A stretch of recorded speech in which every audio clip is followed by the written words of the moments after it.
Yuk jadi bagian dari dakwah kami. Dukung operasional dakwah dan sosial kami, raih pahala amal jariah yang terus mengalir sampai hari kiamat. Pertanyaan berikutnya, Ustaz. Hidup saya saat ini sedang penuh dengan permasalahan yang sangat pelik, Ustaz. Hampir dari semua sisi saya mengalami permasalahan. Saya bingung, Ustadz, harus memperbaiki dari mana.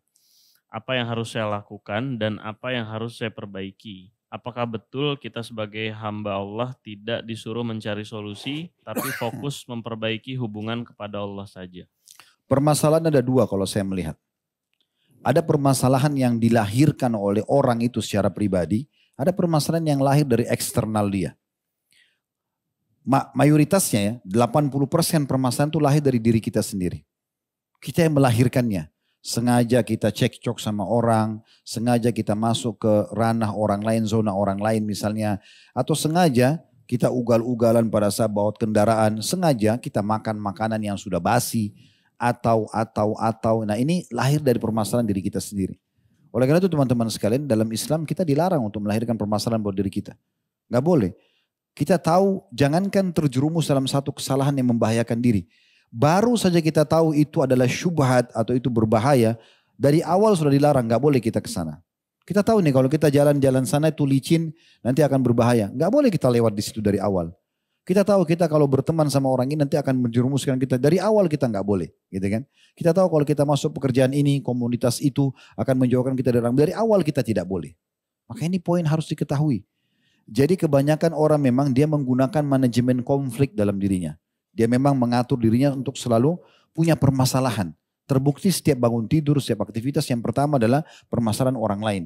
Ketemu orang dari kepala sampai kaki dia cari kekurangan orang lain. Kan gitu. Apa yang kekurangan orang ini yang bisa disoroti sama dia. Nah, dia lahirkan permasalahan. Kalau ini maka yang saya sarankan adalah memperbaiki diri sendiri. Mulai sekarang berhenti stop untuk mencari kesalahan orang lain. Udah, makin kita tidak tahu tentang kekurangan seseorang, masalah orang itu makin bagus. Kita makin lepas hisab.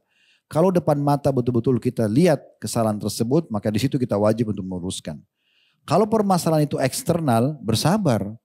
Gak masalah selama kita benar. Itu terjadi pada Nabi SAW. Beliau dihina, beliau dicaci maki, tapi beliau bersabar saja.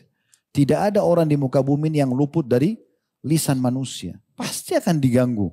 Walaupun antum sudah coba lurus, tutur kata antum santun segala macam, tetap ada saja orang yang sengaja mencari kesalahan. Itu kalau dari eksternal aman, itu untuk peninggian derajat, pengampunan dosa, biasa, warna kehidupan.